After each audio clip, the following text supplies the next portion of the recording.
Hello, it's Monday, it's 12:30. You know what that means?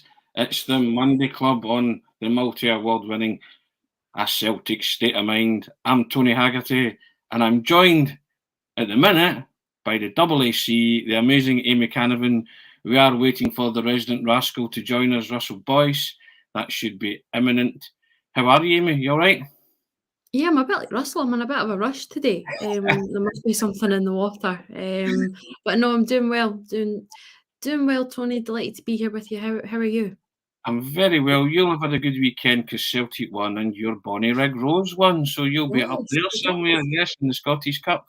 absolutely. Yeah, it's the draw was done again yesterday, so got an away tie to Alloa. So it'll be Barry Ferguson again. Obviously used to manage Celtic Hearts, so kind of an old foe. But yeah, delighted to get through. Would have favoured a home tie, obviously. But Yes. you know, it's the beauty of the Scottish Cup. I think, to be honest with you, Tony, I was, as much as obviously I love Bonnyrigg, and it's unbelievable that when you start working so closely to a club, how much an affiliation you get with them, you just get so invested in it. But just not so long ago, both Paul and we both spoke to the guys down at Haddington, and they had a Scottish Cup heartbreak again yesterday, on Saturday, sorry.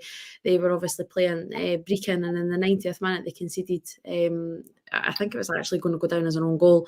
So that's the end of their kind of journey. And they had a great run like last season, and it was the same sort of manner. So it was a bit of a tough one. Oh, that's a shame. That's a shame. Well, you can see the bottom of your screen. Better late than never. The resident rascal who decided to join us. There he is, complete with Adidas trackie et al. How are you, Russell? I'm very well. I'm reverting to type. I'll be honest, I don't know what happened there. I literally only just got the email 2 seconds ago, so I said the same. Amy said the same thing. Fashionably late, mate. Yes, indeed. Fashionably being the correct choice of word. Right. Third 2-0 win for the Leather Belts on the spin. Amy, I'll come to you. Now, there's been an element and a measure of control about Celtic's last 3 performances, which is kind of in stark contrast to the, dare I say it, the free-flowing, the rip-roaring, free-flowing, never-boring Glasgow Celtic that we saw earlier on in Ange's reign. Now, Amy, do you think that Ange's philosophy is now in full flow at Celtic? Do you think that that's the way Celtic are now going to play, with a measure of control and, just sort of dominating proceedings without actually pummeling teams, as it were? There's definitely a greater element of control. It's not quite so erratic, and I don't want to come out and, you don't want to say that you don't miss the attacking football that we were all kind of shown right at the beginning, because we were. Nobody was really against that. You can't be too disappointed or disheartened at a 6-0 win, But it was more just the worry on the flip side, sorry, of what could go wrong defensively, and that was starting to muffle through in perhaps on the European stage, games against Hearts as well, Rangers. We all remember them, Livingston, that sort of thing. So it's good now just to see just a little bit of composure, perhaps. The excitement at the front is also just instilled at the back as well. Everything's a little bit more balanced. So yeah, it's definitely an approach I think that most Celtic fans can certainly get behind. Now, Russell, the swashbuckling may have gone, but I tell you what, I'll take winning over swashbuckling any day of the week. And the last 3 times I've enjoyed watching Celtic, and obviously the thing I've enjoyed the most is the results. Yes, we are reassuringly efficient right now. I always remember the Stella Artois advert that was reassuringly expensive. I think we are reassuringly efficient right now, and it is amazing to see the turnaround. And I think Ange came out yesterday. I like to listen to his quotes. Not as big a fan of the highlights reel, because I think a lot of them were on the back of poor results, to be honest with you. But the quotes I like to hear are when after victories, not after poor results and he's deflecting and being smart with media. I prefer listening to the reality of what he's actually trying to do. He came out and he said yesterday 2 words: patience and discipline. Far removed from what I was seeing in Seville against Betis, for example. And I am all for it, by the way. I'm absolutely delighted. We're right now, looking at Celtic winning matches almost with not that much to talk about like there was before. You know, it's like, this is bliss. It's like in a good way. I mean, obviously, we like the podcast to be a bit juicy sometimes, but there's something that's like, at no point on Saturday did you think we were going to lose. No. It's a wonderful feeling to have, Tony. And I genuinely don't believe that that was the case up to the turning point against Pittodrie, which is now looking more and more like people were comparing before as a landmark moment in the season. When we got that goal with, what was it, 15, 20 minutes to go, and we took back charge of our own destiny. And now the players, there seems to be a real, I'll go back to what Ange says, patience and discipline about them. We do not come out the traps like a greyhound, desperate to score from minute one, you know, and all gung-ho. It does seem to have changed. It's more measured. Whilst there'll be a bit of that, the players understanding the system more, and I don't dispute that. Of course I get that. But there is undoubtedly an instruction now that has changed. I am not going to be kid on, I know exactly what they are, but it's undoubted that we're still dominating the ball as much as we were, but we had a third of the shots on target, for example, on Saturday, despite almost the exact same amount of possession as what we did when we were winning 6-0. So it is more controlled now, and I'm all for it, Tony. Will McMillan comes in and says, we seem to have slowed it down a bit, more deliberate. Now, Amy, at the risk of going all David Turnbull and making up words like swaz, I'm going to say, have we witnessed a bit of Ange adapting, Russell, like that? Are Celtic Ange adapting to the circumstances now, and that's why we're getting a consistent run of results? I think maybe it's an element of it. I think it'd be hard to say that it's not, but I think perhaps a more overbearing factor than actually adapting is just the greater, you know, the greater amount of players that he's got at his disposal. It cannot be underestimated. You know, you're talking about, we will come on to it, but even bringing on the likes, you know, Mikey Johnston, Leila Bada, Albion Ayeti, they're all from the bench. You know, you're not having to shoehorn them in to a system that they're not really best suited for. I know perhaps you can talk about shoehorning, and then maybe that's Kyogo out on the wide. And again, I know we'll come on to that in greater depth later. But I just feel there's just greater options now, and you can't underestimate, you know, having options at your disposal. So I think that's probably the greatest difference from, you know, 2-3 months ago. And I think the guys perhaps touched on it yesterday in the post-match reaction, that, you know, if you played Michelin tomorrow, you know, it's going to be such a different result. And, you know, not a lot has changed since then. Well, a lot has changed since then, sorry. But it's more the greatest thing for me, and the greatest difference is just the amount of players and the type of players that Ange can rely on. Yeah, options is a big thing. Russell Amy makes a valid point there. That's probably the strongest team and bench that Celtic fielded on Saturday against St Johnstone without a shadow of a doubt. Yeah, 100%, Tony. And with that becomes, you know, more flexibility, 100%, and what his lineup can be, because the games are always thick and fast in these domestic seasons. You know, between, you know, then we've got Europe to contend with, or when we don't have Europe, we've got Hibs midweek this week, for example. So you need to have options. Amy's absolutely right. Of course, it benefits the manager that he's got that. Would I like to see, with that flexibility and more options, perhaps being a wee bit more flexible in the formation? Perhaps that's something that may be implemented further on in the season as Giakoumakis gets up to speed, because I definitely feel that Kyogo's contribution might not be as strong when he's out in the wide, although he still brings a heck of a lot to the team, and we're lucky to have him. But yeah. But the options that we're talking, Amy's talking about, 100%, they help. That has Ange adapted. You know, it doesn't need to become a saga talking about Ange adapting. I think it's there for you to see. Your eyes don't lie. Yeah. There's no two ways. Like the commenter said there, it seems more deliberate now when we're making attacking moves. It seems more measured when we start a match. We don't seem to be coming out like a steam train, which is great. And then obviously, what I liked about what Ange said yesterday as well was we were also clinical when we got our first real chance.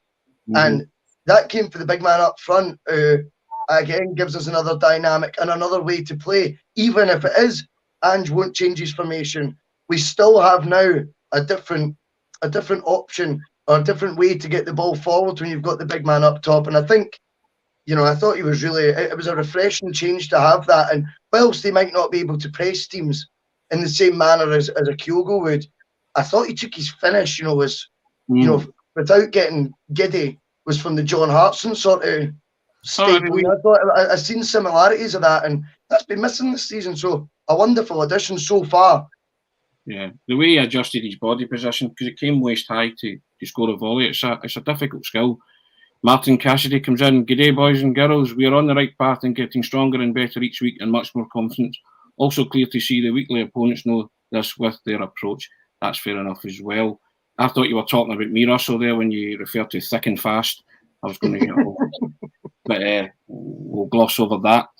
Now, Amy, Cameron Carter-Vickers, 10 appearances. Carol Starfelt, 18 appearances. 6 goals conceded between them in the league. It's the second best, it's a joint best record alongside Dundee United. But Carol Starfelt's a dumpling, isn't he? We were getting told, he's not a very good centre back. Alan Morrison would tell you that those stats belie those facts, that Carol Starfelt is actually now settling into central defensive role at Celtic, and alongside Cameron Carter-Vickers, they're the joint best defence in the league. Has to be something to be said for that. They're certainly building up a strong partnership, absolutely. And I think it's an admirable one, and one that, there's certainly an element of confidence in it, and that's what you need. I think it speaks volumes that perhaps over the last few games you've not really had to mention Joe Hart that many times, and that is a credit to his 2 men in front of him as well. I know there's many elements to it, but it certainly helps, and it's that defensive unit that we talk about, that little triangle right at the back, and it's so important that there's a bit of unity there, and there's strong communication. But Starfelt, he's came under some criticism, a fair bit of pressure. I don't think it was all merited, but I think at times, because of the pedigree that he came with, and perhaps the expectations that everybody had, that was perhaps why there was some, I don't want to say like hounding, but I think he was just maybe put under the limelight a little bit more because everybody had such high expectations from where he came from, Swedish internationalist and everything like that. But he certainly got a little bit of confidence beside him in Carter-Vickers. And again, the guys touching upon it yesterday, he's playing on the wrong side of the defence for him. He's not that left-sided player, but he's certainly doing a job there for now. And I don't think there's anyone in particularly that position, because if Julian comes in, he'll want to be the right as well. So there's not a lot of pressure on him right now. As I think it's probably Liam Scales who'll be next in line. So there's a little bit of confidence in him. Perhaps he knows that his place is a little bit solidified right now, but he's grown with every game for sure. Jake Ryan comes in. Russell Starfelt is a good player, but he's always got a mistake in him. But I actually thought he had a terrific game on Saturday. And the wristwatch experience comes in and says Hart is a steady influence. Your thoughts on the Starfelt Cameron Carter-Vickers partnership, Russell? Do you think it's finally gelling at the back, as they say? I think so. And he comes with a pedigree, you would expect that. I also think what the problem is, he's came with a pedigree which we're all expecting, a reputation, a good CV, and we're all holding that against him almost when he has a bedding period. I also then find once he's made a few mishaps, the own goal was almost comical when you look back at it. I also feel like it's very hard to shake that tag once you're given it that you're the weak link at the back. And I think maybe whenever he makes a mistake, it's more glaring than when other players make mistakes. Players make mistakes all over the pitch. Every player has a mistake in them, really. It's just the manner of his, and I think potentially he has a style, a technique about him that also doesn't, I think causes doubt in Celtic fans' minds, where even though he's doing something right, it might not look as comfortable as, say, when a Cameron Carter-Vickers is spraying passes. It looks all so natural, and maybe I can't think of the word I'm trying to go, ungangly or something like that style that start. Cumbersome, I think. Cumbersome's good. Was the word we used, or I used the other week, and I stand by that. But you have to give credit when he actually does well, and he 100%. Did very well Saturday. So that is an element of him settling in. Danielle Farrell comes in. I also think Starfelt's a better defender than Julian. Julian is a better goal threat, but he's a big fairy that gets bossed by big I don't agree with that. I don't agree with that. Well, think you're entitled to your opinion. That's fair enough. Jim G comes in. Spare a thought for Welsh. Hope he keeps getting a chance. Well, that's again going back to the options that Amy was talking about. It's a headache to have. But no, I'm being more and more impressed by Starfelt on a game by game basis. Yeah, I think that's what, isn't it? Yeah, and that's kind of, it's what Russell and I have kind of just both alluded to. It's gonna grow over time. He's getting used to his teammates, his surroundings. There's quite a daunting prospect. There's 60,000 Celtic fans around you, so he's improving with every game. But I think it helps because he's building that partnership at the same time as Carter Vickers. It's not perhaps the experienced head and then the student and the master sort of thing. They're both learning together. They've both came in, and they're just having to get to grips with everything and each other at the same sort of rate. Frank Bering presents his Big Joe Hart has been a great signing in all manner of ways and fast on his way to becoming a true Celtic legend. Time will tell on that, Frank, of course. But we can't talk about Cameron Carter-Vickers on Saturday without talking about Chris Kane ladling into him and punching him, and the net result being a booking for Cameron Carter-Vickers. Now, for those of a certain vintage, and I might have mentioned this before, there used to be in the Shoot magazine a section called "You Are the Ref," and for a while, every question that they asked you questions on the laws of the game, and every question the answer D was book Paul Elliott, because Paul Elliott get booked for like 15 games in a row. So I go back to, I don't, again, hate referees being the subject on debate on the pod, but that's an outrageous decision by Nick Walsh. It's utterly outrageous how a man can be kicked on the floor repeatedly and then a punch swung at him with a loose connection and he books a Celtic player. Incredulous. It has to be rescinded. And in fact, it can't be rescinded, can it? Because you can't challenge a yellow card. But my goodness, I despair. I despaired at that decision. I really did. Well, Tony, I mean, I know you don't want to talk about referees, but for me, the gloves are off on referees now, just as they were for Mr. Kane on Saturday afternoon when he starts trying to swing punches after taking a blatant flag boot at a man who's on the deck. Just the one? Well, there's one that's like the half one, and then he's got away with that, and it's just the next one's just. There's at no point is he thinking about the ball with that second one. He's not playing football anymore. No. That's the most important thing here. He's not doing anything to benefit, winning back possession of that. He has literally aimed a kick, and then when he's seen a reaction, because he showed his temper was already frayed, right, with the second kick, or the 1.5 kicks, I would maybe call it, right? But I also think the fact he's reacted so quickly with a punch tells you he's in red mist zone. How the referee can possibly identify that as a booking for a man who's literally getting to his feet and defending himself and is obviously in shock at what's just happened. I find it incredulous that that's a booking each. And that's not, let's stop all this, I feel sorry for referees. I feel, anyone can get that decision right. The guy should walk straight away. It's a red card every day of the week. And it's are you all right to Cameron Carter-Vickers? That's what you ask, because their job is to protect players' safety, first and foremost. Now, you're right there. The ref's not got a obscure view of this. I don't understand how it gets missed. And the punch is an insult more to the referee than it is Cameron Carter-Vickers, because this guy has now got carte blanche to do what he wants. That's how he feels. And, I can't believe that he's done that big swing of the boot. And then when Cameron Carter-Vickers gets up, he feels comfortable enough to swing a punch. And you know what? Chris Kane was right. Because at the end of the day, he only got a booking and he knew the victim would get a booking as well. And that seems to be acceptable.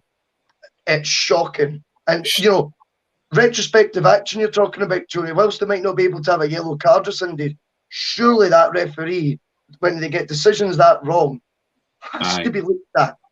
He's come out and say he commuted or something. I mean, it's just a shocking decision, but McKellen comes in. It was a definite red. It's blatant as Ken's punch on Bruni a few years ago. And strange language, the doctor was on the comment before and he said, next up, Cameron Carter-Vickers v Kane in the cup next, 50-50. Woofed, Amy. He's like, woofed.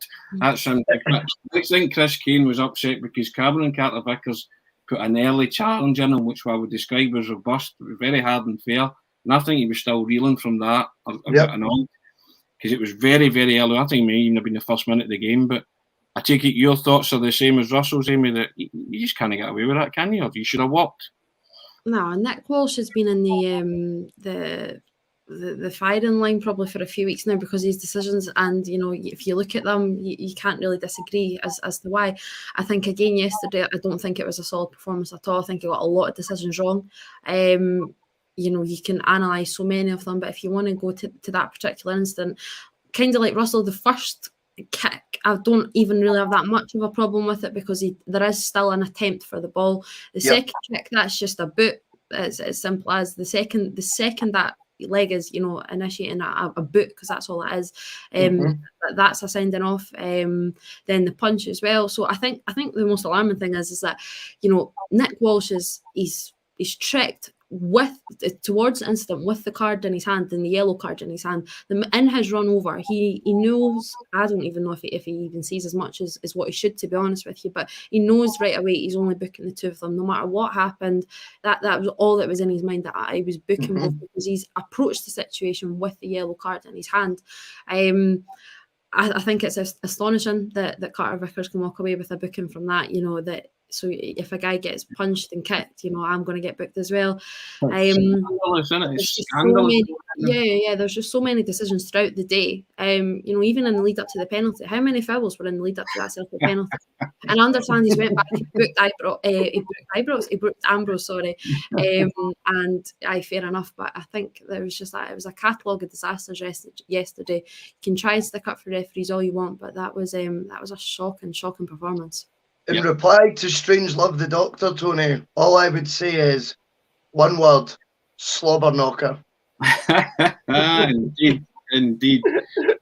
That'll come out at Hampden in the wash, as they say, and we'll deal with that when the time comes.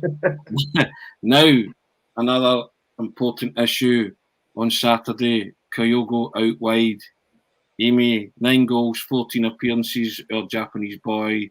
Wee bit of a hero, cult hero now, big hero, but I think everybody knows that he functions best through the middle, doesn't he? But he was put out wide to accommodate Giakoumakis, again going back to the fact that we had now a plethora of options, which is good for the manager, good headache to have. But do you still want to see Kyogo functioning through the middle, or can you see a time when Kyogo and Giakoumakis will play down the middle rather than out wide?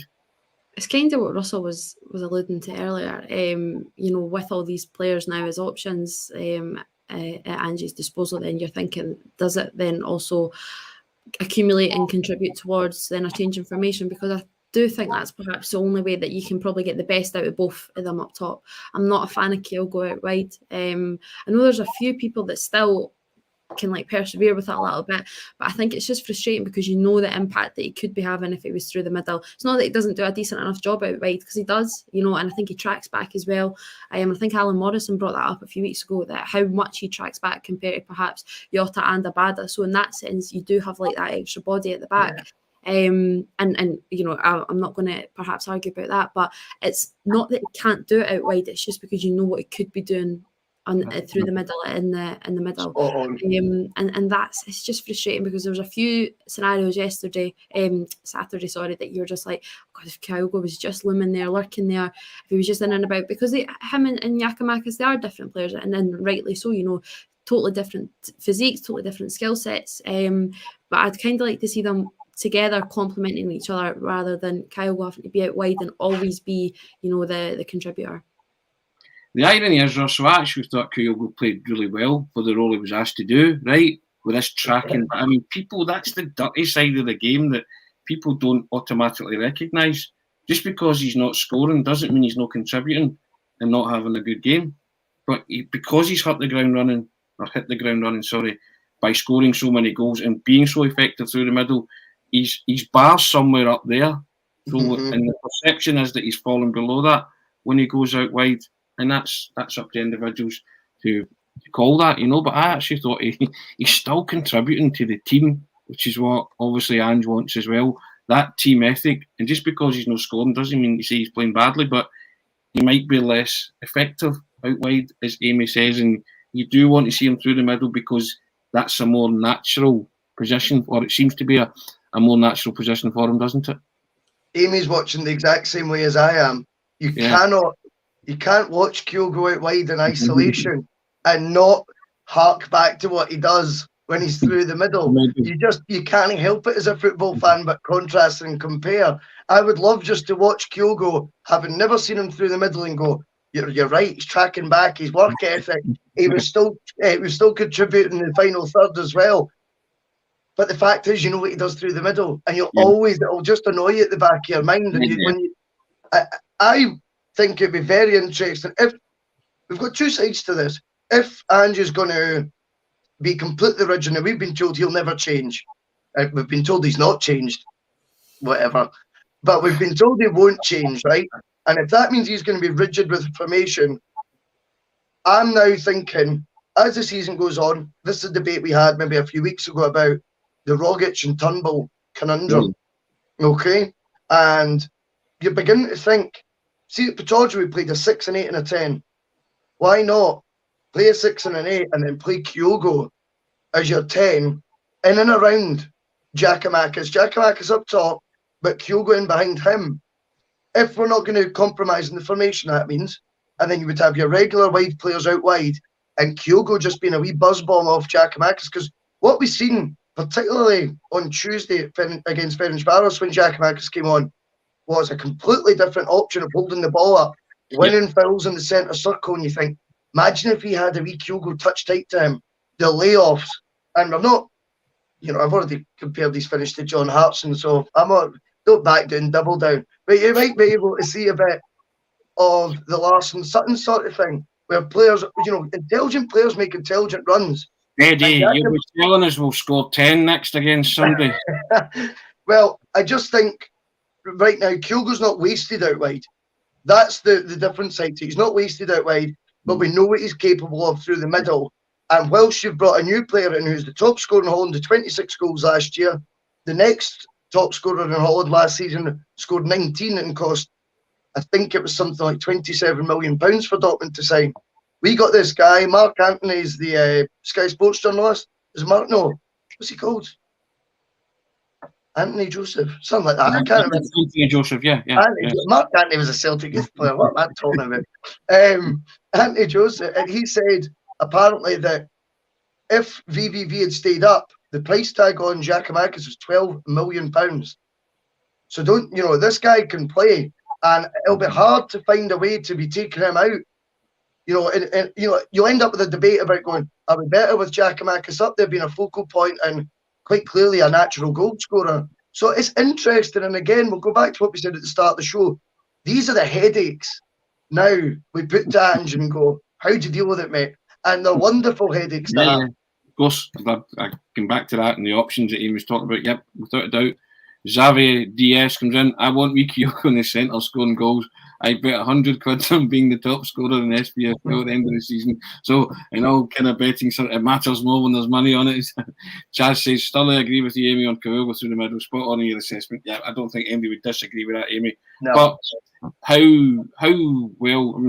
strapline there, how impressed were you with Giakoumakis? Amy, did you like the look at him? Are you happy with his performance and contribution so far? Yeah, I thought he was really impressive. I really liked his movement. I thought he was reading the game really well, considering he's not always played with these guys a lot as well. I think he anticipated perhaps where the ball would be.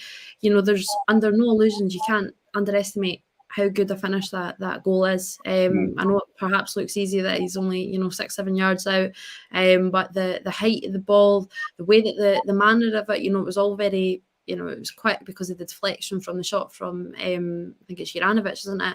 And the looping ball. Ralston gets a great ball in as well, nice and early, good connection on it.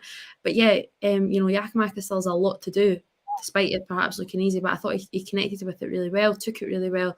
But no, I liked his movement throughout the day. Just anticipating, balls. I really liked him in his little cameo last week in the Europa League as well. I thought it was really impressive that he just came, really got in and around. And again, kind of linking up with Kyogo then as well. I think there was one instant as well on the edge of the box where Kyogo looped the ball in. He just couldn't quite get on the end of it. But I thought it was a bit of a nuisance when he came on during the week, and I think he deserved then his start yesterday because it was an impressive little stint. And I like the look of him a lot.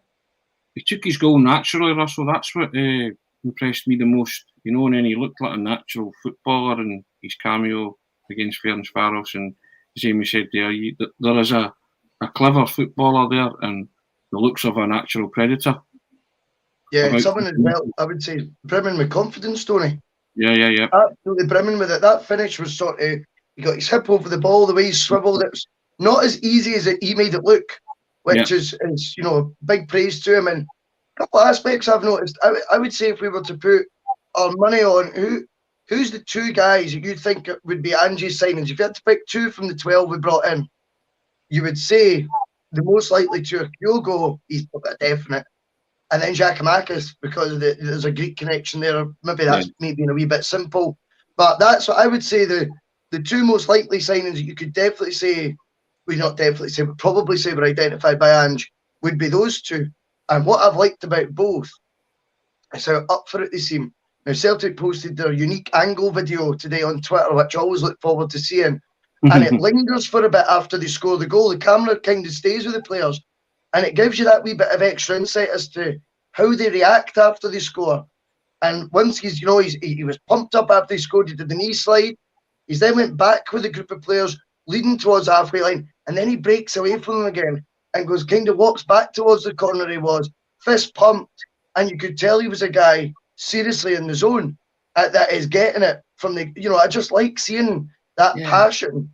And another example of that, this is a wee bit funny, but it's the honest truth. And I don't know if it's because Ralston came to Kyogo's aid, midweek and got booked. But Kyogo and Ralston collided at one point. I don't know if you remember this. And Ralston's needing to get a wee bit of treatment. He's on the deck. And as the physio's coming on, Kyogo's rubbing his knee, trying to make him better. And I just thought, as funny as it looks, you just thought, that guy, I think, firstly feels guilty he's hurt his teammate. But he's that much of a team player. Like his instant reaction is, I'll help you, mate. Ralston's on the deck and Kyogo's rubbing his knee. I just thought, it was just a wee moment. I thought that what it does is show the two guys that have came in strike me as very much up for this. And if Ange is going back to a well of players he thinks can come in with that mentality, then that will rub off on other players that we think there might be a question mark over. So, and I know it sounds like I'm making that funny, but I actually think it's quite poignant when you see wee moments like this. There's nothing that Kyogo does that doesn't put a smile on your face. He just gets it. He just gets it, and he just shows that he loves being at the club. And you see that's just in his nature. And you try to tell me that isn't a heartwarming moment or a poignant moment, as you say, that he's rubbing his mate's knee. It's like, it's terrific, isn't it? And speaking of Ralston, very much, I mean, and myself included, had him as a bit of a whipping boy at the start of the season. Yep, there you go, there's a start line.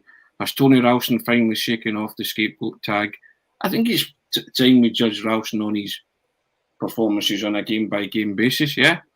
And I think just now that he's in that team on merit, Amy, and it'll take a wee bit to dislodge him, because he's trying his heart out and he's actually playing some good stuff. And I think you got to give him praise when he's doing that, because I've given him enough pelters, so I hold my hand up and say, do you know what? Guys like myself, he certainly proved me wrong, and he's in that team of merit and he deserves to be there.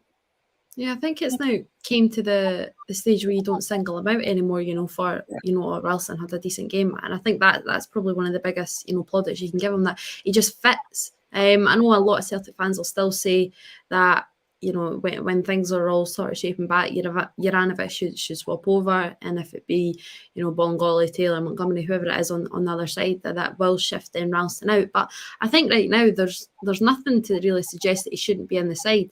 I do agree that I think in recent weeks he has actually perhaps not been quite as effective as he was, because I think at the start of the season he was really one of the key players and consistently key. But I think now he's still just, you know, potting away doing his job. He obviously grabbed the assist the other day.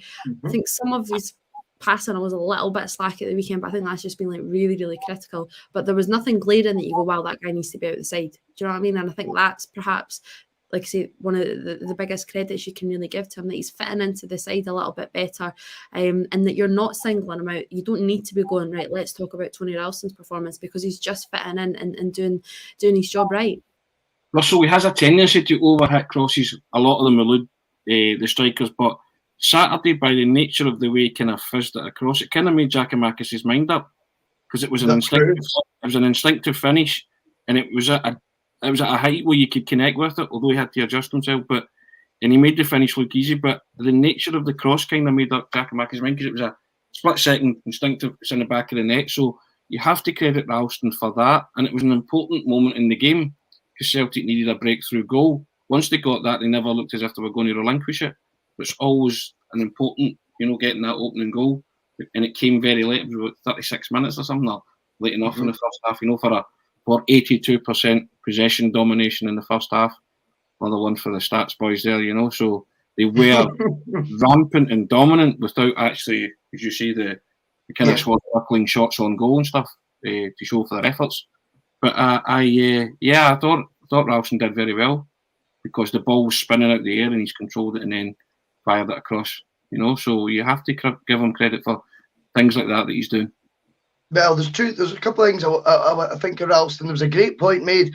I think it was on the match day coverage pre-match between Lawrence and Paul. I could be wrong, but they were talking about Ralston's playing at times 3 positions, because he ain't getting much help in terms of, you know, backtracking from a batter. So he's first and foremost a defender. He's playing this brand new role of inverted fullback, and at times for me that's when he looks at his most uncomfortable, when he's collecting his ball, facing his own goal around that centre circle area. I still, for me, I don't think he's as comfortable there. I know someone else in the WhatsApp group chat for ACSOM feels he is actually looking more comfortable there, but that's just 2 different opinions. That's fine. I also think he's doing a heck of a lot of great work as an overlapping, attacking wing back, if you like. And I think what's been asked of him this season, from a guy brought in from the cold, only on a 1-year deal as well, so you're on edge a wee bit, I think, without that security as a player. And then a Croatian international signed basically in your position. I think he's overcame a heck of a lot of barriers this year. I really do. Out with what he's doing just on the pitch. He deserves immense credit for that. Also, we talk a lot about Jota being on loan, because we've only got him to the end of the season. Tie him down now. When does that become a conversation about Tony Ralston? Because he's obviously only been given a 1-year extension in the summer. And you've got to start thinking smartly here and going, if this guy can do anything like what we've seen so far, and by the way, I actually think he'll get better. I don't think he'll stagnate. I think he'll get better. I'm not saying he'll be Celtic's first choice right back season on season or anything like that. I think he can push whoever's got the jersey, though. And I certainly think when he plays, he can be counted on. For me, is Tony Ralston now creating the same question we have of Jota? And should we be looking at, in the next couple of months, before he's available on a Bosman, because we know how awash English Championship, even some League One teams are, can compete with the wages Tony Ralston will be on right now. And they might be able to offer him security that Celtic haven't as of yet. And I wonder if that will now become the next one. See, whilst we focus on Jota, because, I mean, what an impact he's had, etc. We'll talk about that. But the question always seems to be, why don't we just sign him permanently now? Well, I think that same question can be posed at Tony Ralston. And, you know, there's no money involved, really, apart from just securing a longer-term contract for the big man. So, fair play. Russell, what I always say, ask the question. Yes. Ask the question of Ralston, see where he's at and see where you're at as a club. It wouldn't do them any harm to tie down, because going back to the big O word, it always gives you options. Yeah. Now, 100%. Speaking of options, and options that are clearly not contributing to the Celtic cause at the minute. You know, we look at there's like 4 we think that, you know, could maybe do with going to pastures new. I would say Albion Ajeti falls into that category. Barkas, Sorrow, and Bolingoli. Amy, do you see them being cut adrift in January? Should they be cut adrift in January? Should you be engineering, you know, moves to sort of get them to go elsewhere and help with your rebuild? I mean, I don't know if we'll recoup a lot of money for them, but is it the best to get them off the wage bill and get whatever you get for them to put it towards your spend for bringing in other players that Ange might have identified? I think Barkas definitely. You know, it's quite simply just not worked out. I think he's one of the guys that's probably been given a fair crack of the whip, and it's, you know, it's time after time. There's not been anything that you can go back to and go, well, you know, he pulled that off. I think it's just one of those ones you've really got to cut your losses, and it's just it's not really came to the surface. Bolingoli, I have no idea. You know, he comes and flits out his sides left, right, and centre. He's in squads 1 minute, not in squads the next minute. Then he's starting. I have no idea. I can't even kind of gauge perhaps what Postecoglou does think of him, where he rates him, where he places him in that pecking order. So I wouldn't actually be surprised if he stayed. Albion Ajeti, I think it's frustrating, you know, because I do believe that there's a player in there. There has to be a player in there. You know, from his time at Basel, I just know there has to be something in there, but it's now kind of really becoming apparent as to why it didn't work out at West Ham for him, you know. And again, it's sheer frustration. And who was the other one? Other one was Sorrow. Oh, Sorrow. Again, frustrating, because, you know, when he burst onto the scene probably around a year ago now, wasn't it? It'll be coming up to a year when him and David Turnbull really, you know, were those 2 crazy inclusions. And, you know, he looked pretty solid. I don't know now, though, looking back, did we just think he was so good because everything else was going so bad at the time, and we just really wanted to, you know, to big this guy up? But right now, he's just such a liability. So I'm not so sure then if he is right for Celtic, because you can't have a guy, you know, every time he comes on and we're just thinking, right, when's he going to get booked? Or what kind of, you know, what rogue tackle could be going in here? So I could understand if Sorrow went, but, you know, what happens if Cal McGregor gets injured again? You know, and I know that the injuries are actually few and far between, but it's already happened this season. So yeah, you need to think about cover. If James McCarthy's still going to be out on the sidelines, he's not a solid cover at all. And then you're kind of looking then, right, you're either dropping Rogic or Turnbull back, or are you bringing Beaton in? You're bringing a young guy in who's not really anywhere near the scene right now. So there's a lot of if, buts and maybes. So I could understand Sorrow, certainly until the end of the season. But that was a really long-winded way to go. I'm not actually too sure. Also, Ajeti, Barkas, Bolingoli, Sorrow, where do you stand on them? Should they stay or should they go? It's a big couple of months, particularly for Ajeti. I feel he could still salvage something. He has to make the most, whether he's only getting 5-10 minutes. He has to be doing everything in his power to contribute, particularly in these sort of home games, get on the end of something, you know, make something happen. The impetus has got to be on him now, because I think there will be an egg timer on him right now, and I think that, you know, the sand is going down it, and it's a case of, if he's not got any sort of, you know, further contribution made to the team between now and January, he may well be looked at someone to go get him off the wage bill, get $1.5 million, a couple of million for him, and just write off what's happened. Bolingoli, to me, I don't know why this is my opinion, but generally I felt when Liam Scales came on midweek against Ferencváros, and I know Bolingoli can't in European matches, but I felt Scales, to me, I just felt far more comfortable when he gets the ball than I have with what I've seen at Bolingoli in that last match. That's my honest opinion. So I've got no qualms about cutting him loose permanently. Barkas, I mean, he was back on the bench at the weekend. Yes. I find that baffling. I know it's not a big deal, because it's very unusual that you have to bring on your sub-keeper, but what's the point? Get the message across to him that he's surplus to requirements. Make sure he's working his ticket as much as we are for him, so Yeah. that this disaster comes to an end. And as for Soro, I backed him the other week, and I'm still going to do that. I think all round a loan move for Soro to an SPFL club in January, with the caveat of a callback option or a recall option, because Amy's made a good point there and got me thinking. But if you've got a recall option on him that you can bring him back at any time, I don't know if you're still allowed to do that in the loan system. I think you can. Then I think that would benefit everyone. Get Soro a run of games at a Motherwell or whoever, a Hibs. Imagine him at Hibs. That'd be great to see how he would do there. I think it would. I don't want to write him off completely, but as yet he's on a tightrope. The other two, 100% gone. Well, he could go to Hibs, because then they could sing "My Heart Was Broken." Sorrow.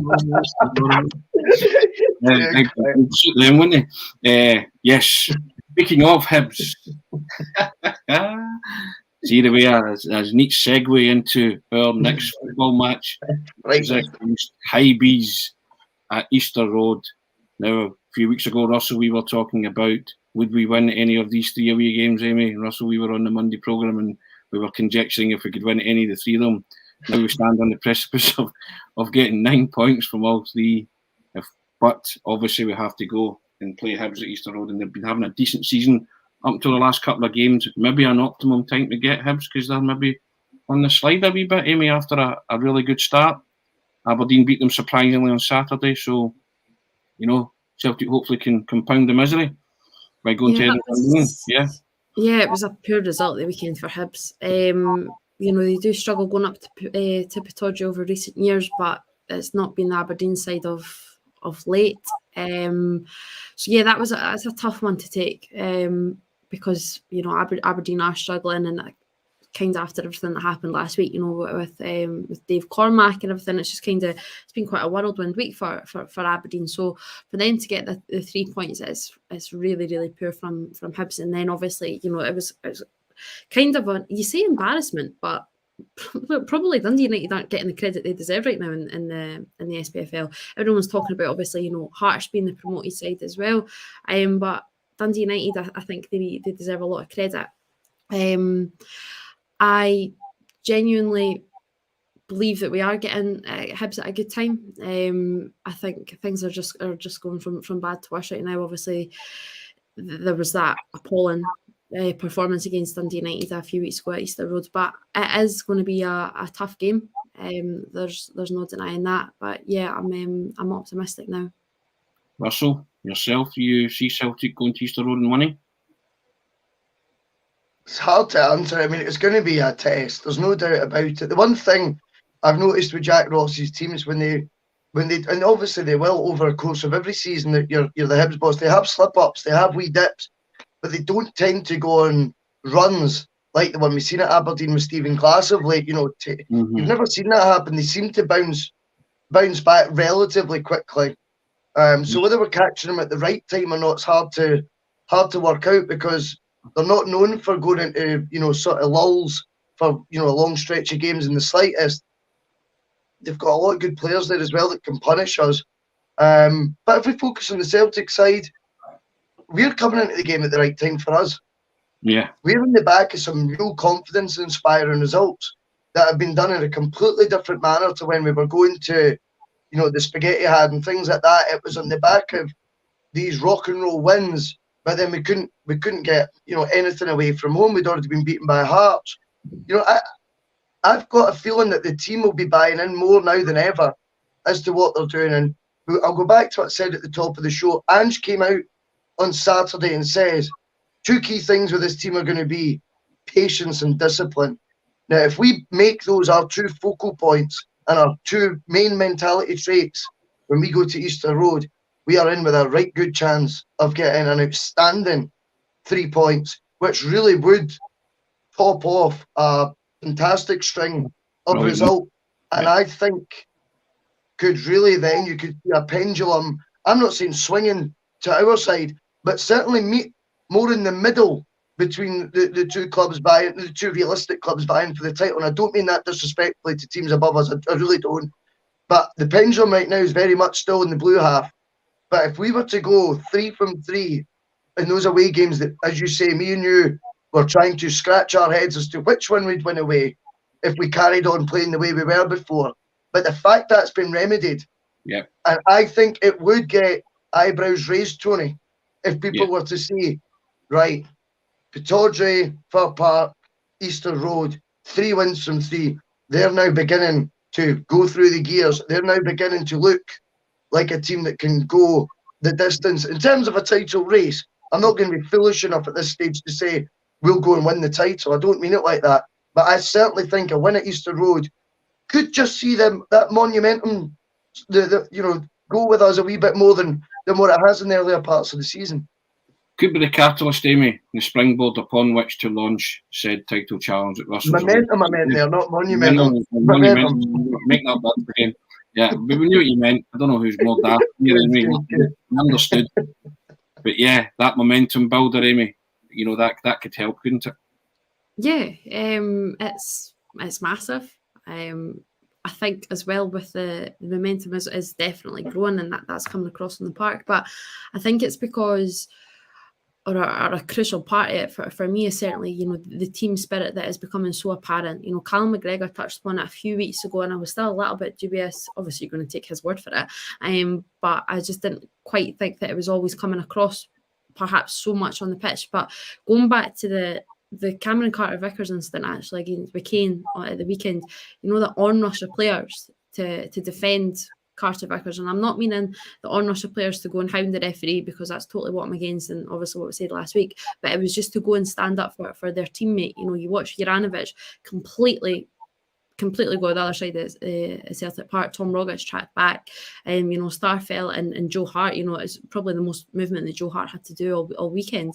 Was his burst from goal up to Carter-Vickers. So there is a real gel and there's a real team unity going on right now, and I think that is crucial to the momentum and just the belief in the investment in Ange Postecoglou's style, but also within like his team philosophy and obviously what the group that he is trying to create. Couldn't agree more, Amy. Now, on a wee poignant note, Russell mentioned the word poignancy earlier, but Wim Jansen, it probably not escaped your attention at the weekend that the man who stopped to 10, it's been reported that he's fighting dementia. So we hope that everything is okay with Wim moving forward, but we're mindful of the fact that Celtic have lost Billy McNeil, Charlie Gallagher and Stevie Chalmers recently to the most terrible affliction, Russell, and to hear that it's that Wim's fighting, it's just it's a shock, and it's also pretty sad, isn't it, for all the Celtic supporters out there, because he was only there one season, but what a season he gave us. Yeah, I mean, it is sad, first and foremost. It is really sad, and we know, one of our very own, Chris Sutton, has been, at the forefront. I don't know if anyone's seen it, but there is an interview, it'll be on YouTube now. Yeah. Chris Sutton talks about the effect dementia has on families and how it came to his dad. He bursts into tears. Yeah. And I would advise anyone to watch that. We all know the other character Chris Sutton can be and how far removed a guy like him being so emotional is. So it almost hit you more. I'd implore anyone to watch it. It's fascinating. And he keeps banging the drum, and I'm all for it. He's very right to question how common a thread this is happening in football. But if you indulge me for 2 minutes about Wim, because I know we want to talk about the positives as well, and what a wonderful season it was. It's amazing memories for me. Now, I support Celtic because my dad passed away about 11 years ago. He was a young man when he died, and it's all sad and that, but I support Celtic because of him. He got me into it. And believe me, in the 90s, as a kid growing up, I often asked the question, why am I doing this? Because we were on the wrong end of bad results, and everyone at school supported the other team. It was just, I was just getting ripped all the time, and it wasn't great. Now, we lived in a semi-detached house, right? And on the other side of the semi-detached was a classmate and still a great friend of mine to this day, Mark, who they are very much of the other side of the coin. And earlier on in the 97-98 season, I'm not going to pretend to remember what game, but Rangers have scored against us. And for the first time ever, our wall has been knocked. like through, because it's living room to living room. And my dad, he was quite a big guy, unlike me. And he's like, "Hey, Dad, we'll just get knocked, son." And yeah, don't do anything. He goes, "Oh no, noted." And I was like, right. So on the day we stopped the 10, and I'm 10 years old trying to understand, the monumentum of this, the scale of how big this was. My dad has already a bottle of Moe in the fridge. It's quite a nice street we lived on, it's quite civilized. The shirt's ripped off at full time as he proceeds to run into their front lawn, pouring champagne all over his body, his head, spraying it at their windows in jubilation at what happened. And he says, "Remember that time they knocked my wall, son?" Which I just think is a point. I know it's a wee bit self-indulgent, but that'll always remind me of that season with him. And then I remember basically that night we stayed and we watched sports scene. It was like 10:30 at night. I was allowed to stay up to, and just getting the importance of it. That education. You're sitting on his knee and he's explaining to you, "That guy should have a statue. You don't know what's happened today." And I didn't get it. What I was 10 years old and he's going, "You don't understand what's happened today." So that's my sort of favourite memory of him. I thought that was a poignant, but just one of those moments to share today. But all best wishes with Wim Jansen, most importantly, and of course for all the Celtic families thinking of him 100%. Amy, you'll have been too young to remember that, but I'm sure you'll have watched all sorts of DVDs and stuff like that, and you're well versed because you know your history clearly. You'll have watched it and stuff, and a magnificent season for Celtic, just preserving the 9 record, and shattering the 10. Yeah, I am more than well versed in it. I have, you kind of get it forced upon you, I think, at a younger age. I certainly did. It was, I'd never really had much of an option. I cannot tell you much. I've watched the 6-2 game, I think, more than any use all combined, because it just used to be on repeat in the house. And I wasn't even alive for that one. But no, that season, kind of similarly to Russell, the reason that I hear about it all the time is because my mum and dad got married on the day that we stopped at 10. Wow. Yeah. So I hear a lot of stories about how my uncles kind of just were like, "Do we really want to go to our sister's wedding? Just really want to go to the pub, make sure that we've done this." There's stories of the priest going down to the local, the corner pub as well, just kind of along for the chapel, just to catch all the celebrations. So yeah, my family perhaps weren't there the day it stopped at 10, but there was, perhaps greater issues going on. So no, I'm more than well versed in that season, how much everything, that Vim done means to it. So yeah, it's just as Russell's retailing his stories, I can kind of, my mum and dad will be upstairs right now, and I just know that they're going to be rattling off all these ones about the wedding day. My gran going mental. The boys are running away to the pub. Their sister's trying to get married here, but they just need to make sure Celtic stopped at 10, everything's went well. So yeah, I think we've all got a poignant story that somehow relates to Vim.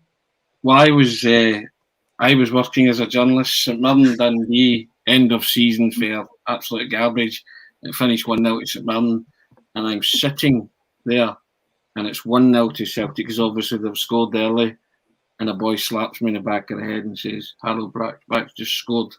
I sat in my hands because I thought, if I don't sit in my hands, I will go off my chump.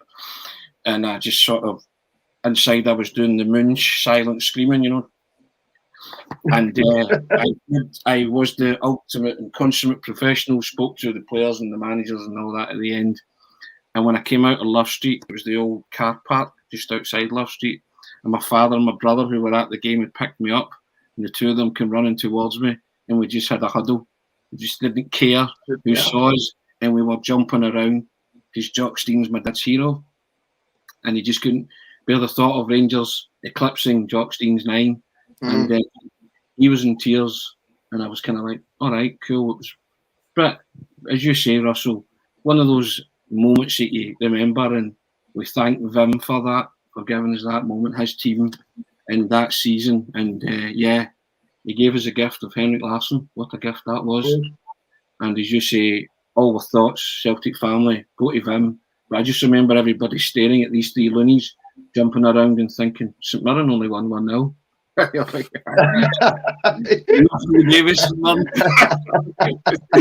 he was absolutely tonto, you know. So yeah, and he always kind of raise a glass to him for that, and the magic that he gave us that season, just the sense of occasion, and as you say, the history and what they actually achieved. Because when you were growing up, the 90s was a lean time for Celtic, and that was kind of emerging from the dark tunnel, I guess you could call it. And yeah, thoughts to Vim and the members of his family. Thank you for everything. And on that note, we'll end the broadcast. Thanks for contribution, guys. Cheers.